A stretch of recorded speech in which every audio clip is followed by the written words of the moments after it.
Digital transformation is more of an art form. What are the biggest hurdles with taking this, being proactive with it, and building out this capability within a firm? If we ignore the digital arm, which most firms around the UK have done, then we can't maximise the impact of AI and we will fall behind compared to our competitors. I guess the key question is it too late? If firms haven't already got on the bus, are they just knackered, or is there a way for them to catch up? There's so many things that we need to attack here. If you're still working a very traditional way and all your data's everywhere, then actually the AI is not going to have the same impact it would have for a business that's made themselves much better prepared. Compliance is dead. It's just been such a cliche for so long, hasn't it? If something actually threatens to kill compliance, it's going to fall on deaf ears, isn't it? Because people will go, oh, I've heard this before. If you look at what compliance is now compared to what compliance was 10 years ago, 10 years ago compliance is dead, because now we're using completely different tools.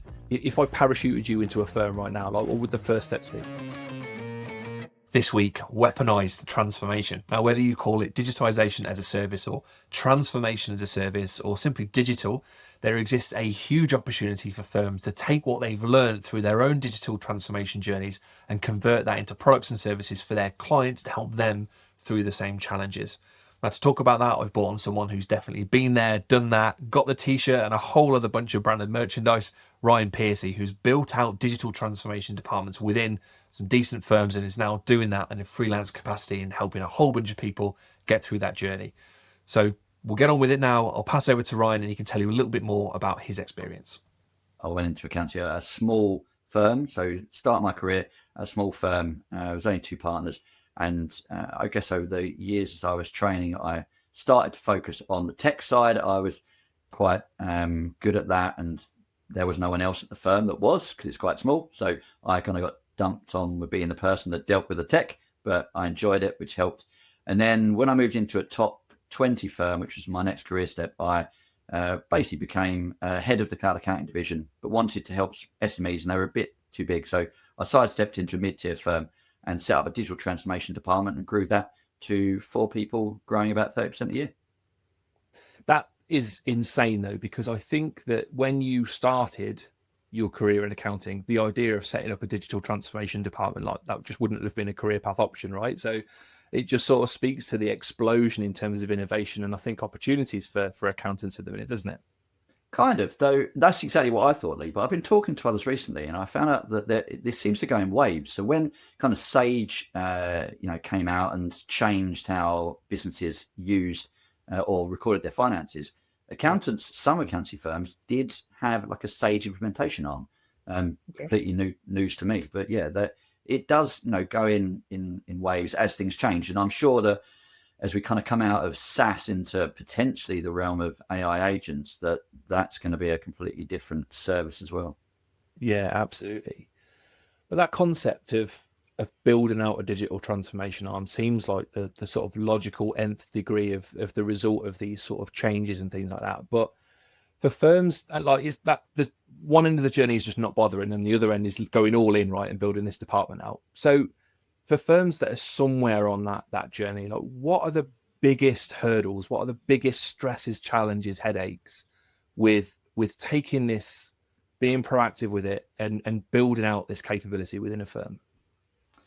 Yeah, I think the biggest challenge is most accountancy services are very similar. You're approaching it the same way. You're doing a similar thing. It's very compliance focused. It's very exact. You know what you're delivering, and you need to match that. And generally, your quality is based on how accurate you are in delivering that service. Digital transformation is not that. It's more of an art form. You're working with thousands of products. There's no 100% right solution. You're trying to find the best fit for a business, and that could be impacted by their needs, but also what they've got from a resource perspective, the quality of the staff with working with systems. And so what might be the best fit from a technical perspective may not be the best fit for them overall, because their team just wouldn't be able to work with that system. So it's much more of an art than a science. Because of that, most accounting firms struggle to, get their head around how to deliver that service, because it's a very different delivery. And it's also very project-led.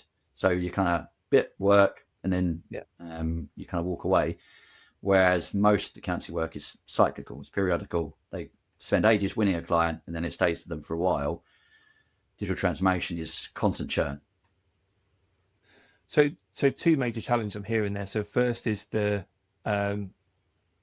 different style of work, and it must be more difficult to standardize that engagement. And then the second is because it's project and it's got an end point, therefore there must be an impetus to drive more sales and marketing, right? To keep a funnel coming through of work. Is that fair? Yeah. So the first one, I guess I'd kind of summarize by risk. So Yeah. generally accountants are very prudent. We don't like risk. We don't want anything that could scare our clients.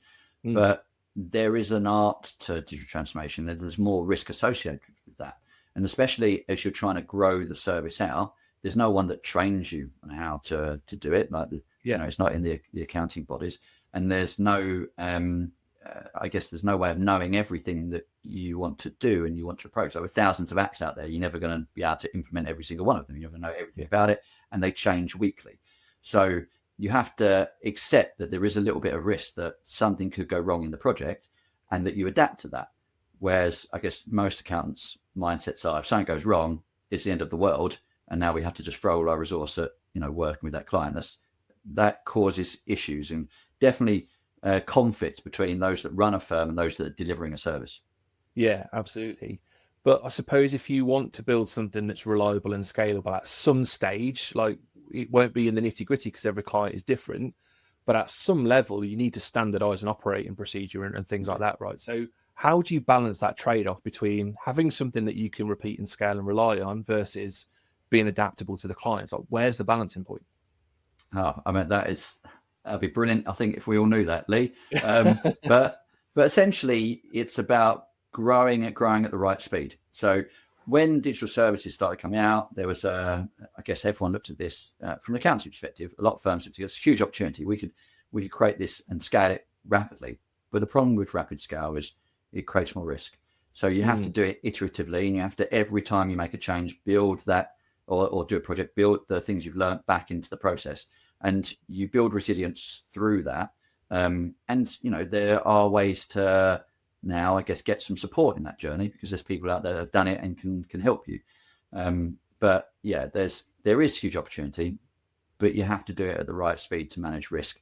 And really comes down to the risk appetite of the firm for the speed you do it at. But yeah, processes are key, systems are key, but they are different processes and systems to what you normally have in the other areas of your firm.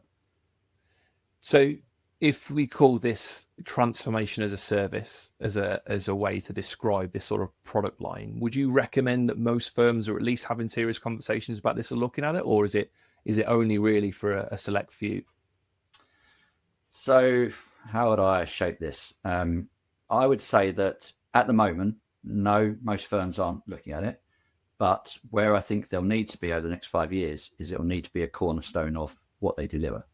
And this does come down to the horrible 2 letters of AI and the impact that's going to have on what we deliver. And I think if we just take where AI has got to already and where it's probably likely to go, the bit it's going to erode is the baseline of compliance and advisory, the simple bits, the bits that are easy to kind of automate and process. But if that happens, but we jump on that and really power our firm to do much more advanced advisory and kind of pivot towards assurance away from compliance, well, that's great, but we can't do those effectively unless our clients are on systems that allow us to get access to that data. Yeah. And so we need to control that to some extent, hence where the digital side comes in. So we need to have our systems really well mapped out, well streamlined, ability to kind of use AI, but also the client side. And if we ignore the digital arm, which most firms around the UK have done, then we can't maximize the impact of AI and we will fall behind compared to our competitors. So where some people look at this AI stuff and say, right, it's really going to throw the cards in the air and just create chaos, and then we've got to build something around that. What you're describing there is using the capabilities that firms have developed by implementing cloud and getting their clients online to therefore be in a position to benefit and take advantage of this next level thing, rather than simply reacting to it. Is that a fair assessment? Exactly. Like most people say, well, what tools can I use at the moment? And I'm like, I don't think that should be the right question. I think your question should be, am I set up to use the tools as they get better and they go forward? Be AI ready, get your structure set up and your interaction with your client set up, so that when, I guess, the early adopters have already kind of ironed out a lot of the kinks in the AI programs, you can just roll them straight in. But if you're still working a very traditional way and all your data's everywhere, then actually the AI is not going to have the same impact it would have for a business that has made themselves much better prepared. I think it's really interesting because the idea of like compliance is dead. It's just been such a cliche for so long, hasn't it? It's been a marketing strapline for most of the cloud revolution, I suppose. And I guess the challenge is, if something actually really threatens that, to actually kill compliance, it's sort of going to fall on deaf ears, isn't it? Because people are going to go, oh, I've heard this before. Yeah, and I think compliance is dead is kind of a misnomer to some extent. Like if you look at what compliance is now compared to what compliance was 10 years ago, 10 year ago compliance is dead, because now we're using completely different tools. Our working papers and the way we deliver it is completely different. We're not writing things out in ledgers. We're now using Excel and automating a lot of what we do with streamlined practices. If you kind of put what we do now to that practice 10 years ago, it would look like, oh, that's extreme. But we just evolve. The challenge for us is that I think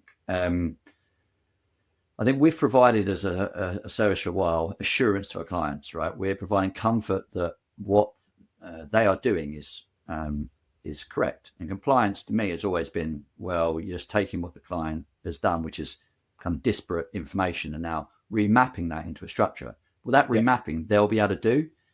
The bit we're going to do is now checking, verifying that what they've done is accurate. And that's a completely different way of viewing it. So we're not pushing the data, we're coming back here and reviewing the data. And I always now say compliance will be dead, but replaced by assurance.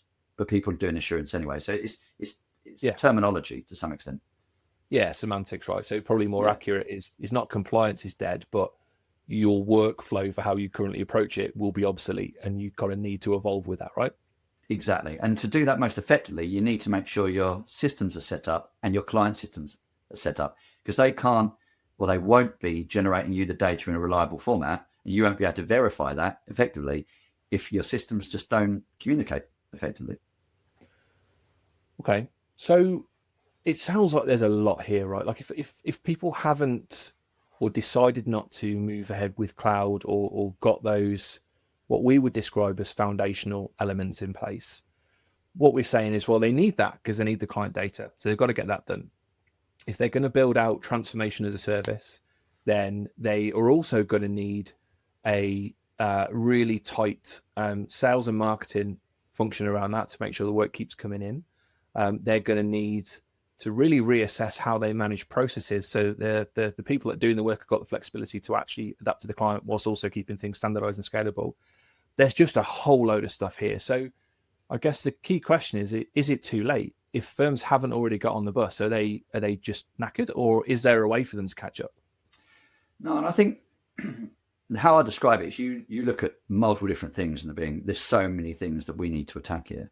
But actually, the way I view it is, well, they're kind of all related, and they can be attacked with a single process. And digital transformation, or digital as a service, or transformation as a service, or whatever we're calling it. I do wonder if we should call it like tax as a service and accounting as a service.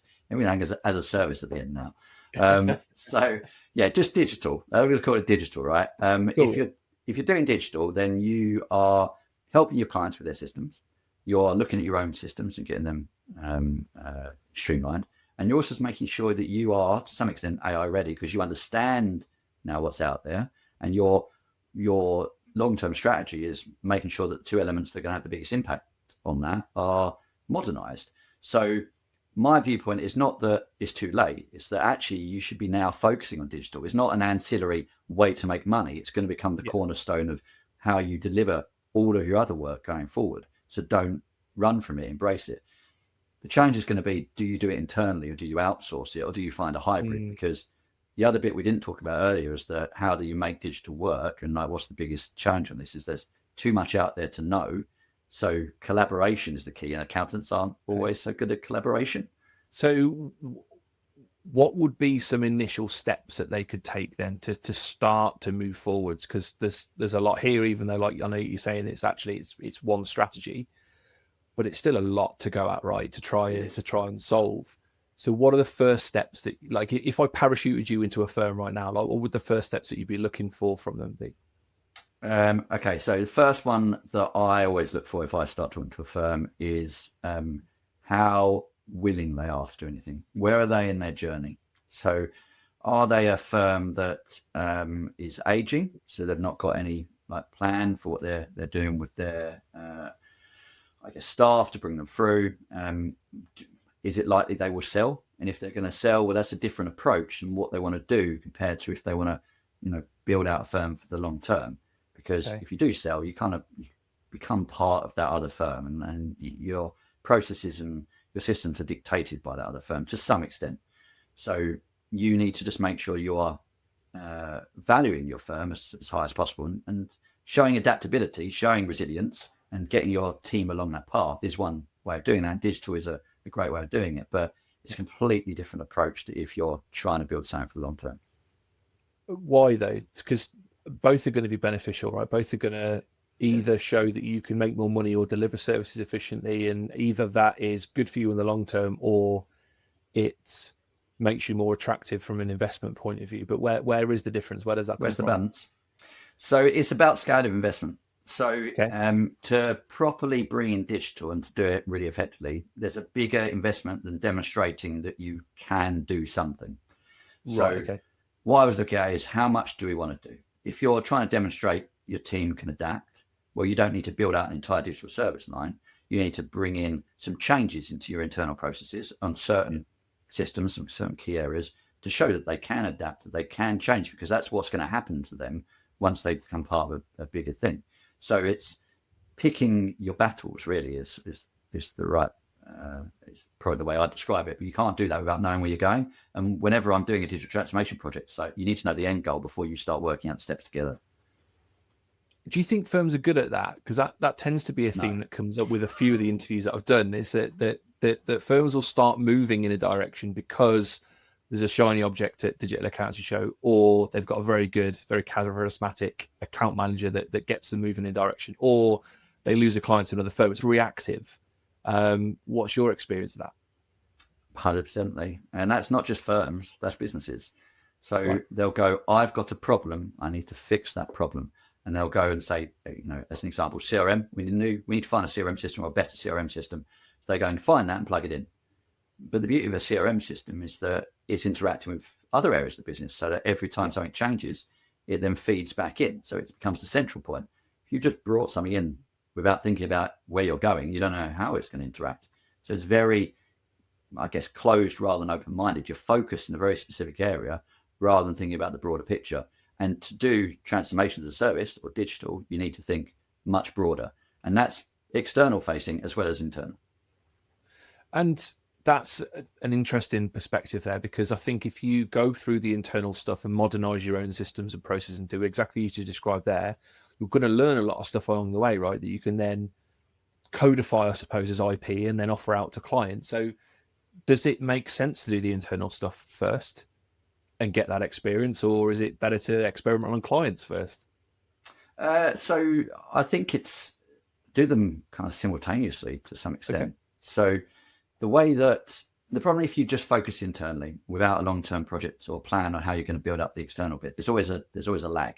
So you hire Yeah. someone to do the internal stuff. Now we're going to launch. We've finished that. They've got now time. You're going to launch Yeah. the client-facing bit, but they're not going to have any work for a while.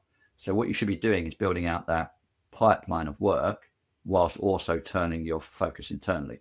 And the timings of that's going to depend on, where are you in that cycle as a firm? Are you in busy periods, quiet periods? What systems you need to look at? Yeah. But the digital team should have an overlap between external and internal facing.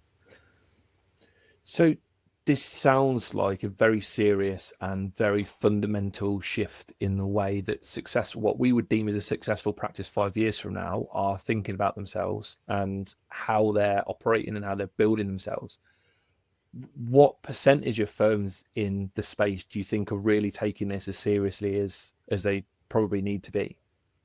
Well, so we run the Digital Disruptor community, and in that community, we've got about 90 firms. Now, if there's any one out there that's taking it seriously and wants to keep up to date on the thousands of changes, generally they're going to be collaborating with people and they're going to be wanting to be part of the community to learn from those.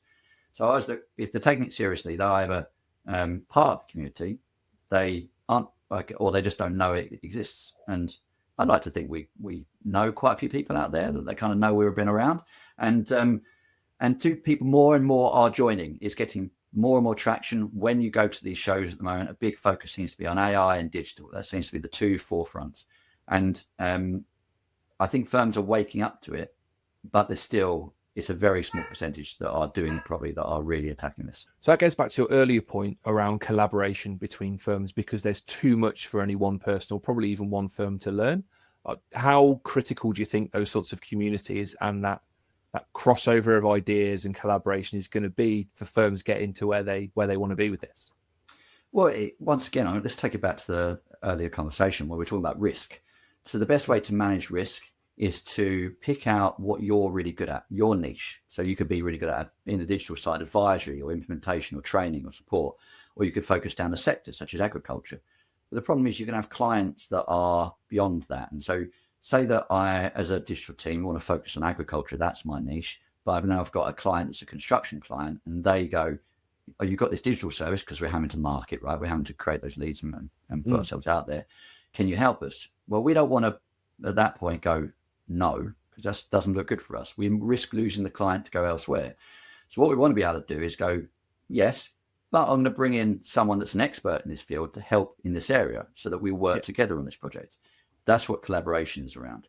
Not only that, but if you do that with someone else, they're also going to bring you in, the expert on the agricultural side. So it's a win-win to some extent, and you minimize the risk because you're not now having to focus on construction that you've never done before. You can learn from that other person you're collaborating with on how to work in that construction field and potentially expand your service to now work in agriculture and construction if you so wish. It's a really effective way of upskilling your team to broaden what you do without just trying everything first time.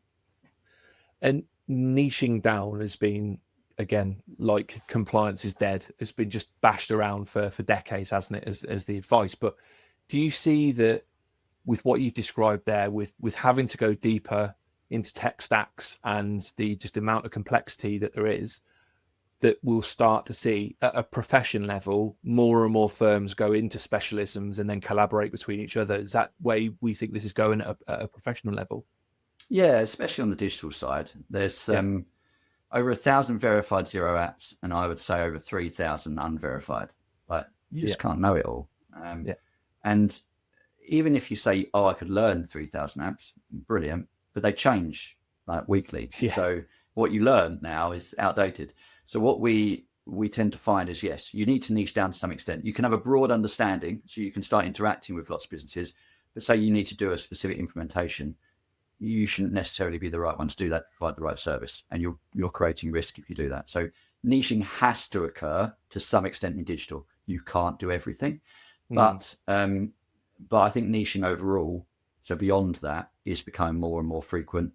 I know people said about doing it. It's the same way everyone said everyone needs to do advisory and compliance is dead. If you actually look at firms, the proportion of work that's been done at advisory compared to the proportion of work that's been done as compliance has been changing slowly over time. Compliance isn't dead, but the balance has been shifting. Yeah. And I wonder if we'll see a scenario in the future where a PE goes around sucking up accounting firms and they just build a portfolio. So we've got an agriculture firm, we've got a construction firm, et cetera, et cetera. And then you end up with the same mix, but just at a higher level, right? Yeah, and I think that's probably already happening to some extent, Lee. Right. I'm sure that PE businesses are considering that when they're making those acquisitions. They look and go, what specialism have you got? Because what we've found, like when I was at the firm before, is then they go, okay, well, we've got this specialist over here, we've got this specialist over here. We don't need to now build them out. They just become their own specific areas, and then each firm knows who to bring in, and that it works really effectively. Okay, nice. So just to wrap up then, and just make sure the audience have got something really concrete and practical to take away. If they're on the journey, I guess they already sort of know what their plan is. Hopefully they've got that bigger picture and they know what their next actions are. But if someone's hearing this and they feel like they've been caught flat-footed and they don't know what to do, what is just a really simple next action they can take to at least start moving towards where they want to be? Yeah. Okay. So I'm going to give you a few here. So firstly, in summary, I think you need to do digital. You can't just ignore it. You need to do something. And to start on that journey, pick someone or you, essentially yourself in the firm that's going to take on the mantle of understanding this and building out. Join a community to understand more about it, and then find the people that can help you build it. And that's where, as a pitch for me, that's essentially what Digital Transformers Group has been built to do, is to help firms like grow this. I saw this when I was my firm before. I always wanted to help others. So essentially that's what we're building out to do. Amazing, fantastic. Final question now, just as a little bit of fun. If someone ever commissioned a movie or a Netflix series for the accounting tech industry, our little corner of the world, who would you want to play you in that movie or series? Who would I want to play me? Well, I'd probably want like Tom Cruise to play me, but I don't think he'd get picked. So if there's anyone that's ever seen, I guess, UK comedy and has come across Andy Parsons, he's like the spit of me. So I would expect it'd probably be Andy Parsons. He might not be too impressed with that, but yeah, that's probably the one that could go down. Amazing, awesome. That's really good. We'll add into the casting sheet. If anyone wants to find out a little bit more about what you do, connect with you, get in touch with your Digital Transformers, what is the best way for them to do that? So easiest way is just find me on LinkedIn. So Ryan Pearcy on LinkedIn, connect with me, drop me a message. Always happy to have a chat.